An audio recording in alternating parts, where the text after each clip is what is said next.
Salut et bienvenue sur FPL France. Dans cette chaîne, on fait tout ce qui peut te faciliter la vie pour jouer et espérer de gagner FPL. Et aujourd'hui, je vais faire une nouvelle série. Et dans cette nouvelle série, on va faire une liste de joueurs à surveiller chaque semaine. Donc ces joueurs-là, c'est pas obligatoire de les acheter. Donc vous pouvez regarder les joueurs, ses stats, combien de points il a fait dernièrement, seulement pour avoir une idée. Quand vous voulez l'acheter, qu'est-ce que vous allez avoir? Pourquoi?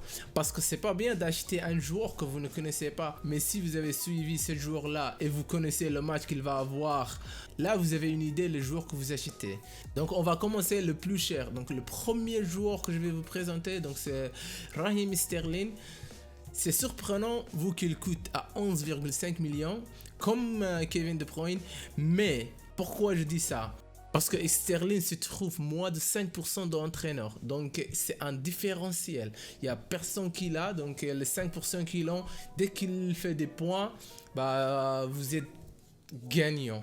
Par contre, KDB, le même prix, Kevin De Bruyne a été recruté plus de 300 000 entraîneurs. Donc là, vous n'avez pas avantage. Donc si De Bruyne marque ou fait des assists, les autres qui l'ont, donc ils vont avoir aussi. Mais si vous choisissez d'avoir Sterling, c'est un bon différentiel. Deuxième, quand il a joué à Wolves chez eux, donc il a marqué les deux buts, donc un penalty et un autre. Même s'ils ont perdu le match, il a eu plus de 13 points. Donc ces performances-là pour vous convaincre. Troisième, lorsqu'il est à l'extérieur, son total de 26 grosses occasions et 60 tirs était plus que tout autre joueur de FPL. Et Sterling, il a une série de 4 matchs à l'extérieur au cours de ces 6 prochaines semaines.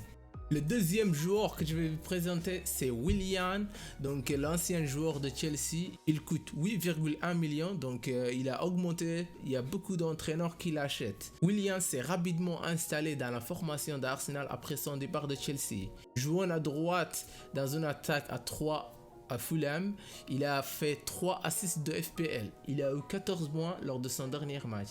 En effet, il est le troisième joueur le plus acheté cette semaine dans la FPL. Donc il y a seulement Bruno Fernandes et Kevin De Bruyne en première et deuxième place. Donc vous voyez, il y a beaucoup d'entraîneurs qui l'achètent. Le joueur brésilien a marqué 5 buts et a fait 4 assists lors de ses 9 derniers matchs de Chelsea l'année passée. Donc sa forme continue dans cette année. Donc il joue à West Ham, donc le prochain match. Et West Ham, on le connaît, il n'a pas fait un clean sheet lors de ses 19 matchs. Donc il concède beaucoup de buts. L'année passée, ils étaient à ça à descendre. Donc si vous voulez acheter un joueur ou à surveiller, c'est Willian. Le troisième et le dernier joueur que je vais vous présenter, c'est Lucas Digne, le français, l'allié gauche de Everton. Donc il a fait une assist, un clean sheet et les 3 maximum points lors de son dernier match contre Tottenham. Donc il a eu 12 points. Waouh! Une visite de West Bromwich Albion donne maintenant à Digne une chance de générer plus de points. Lucas Digne était beaucoup plus fiable lorsqu'il jouait à Goodison Park l'année dernière.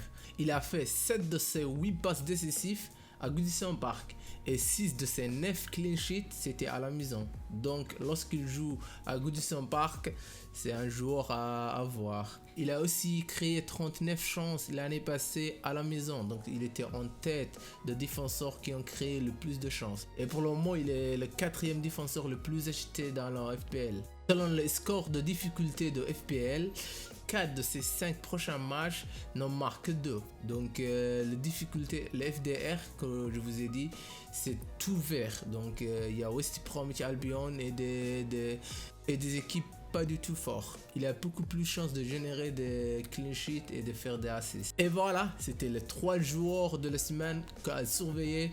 Donc chaque semaine, il y aura des joueurs nouveaux, donc ou peut-être des joueurs qui vont revenir. Et je vous dis à la semaine prochaine pour un nouvel épisode de la liste à surveiller. Merci de regarder. N'oubliez pas de me suivre sur Twitter, donc FPL France. Je mets tout ce qui est lié en FPL. Et je vous dis à demain pour une nouvelle vidéo. Bye.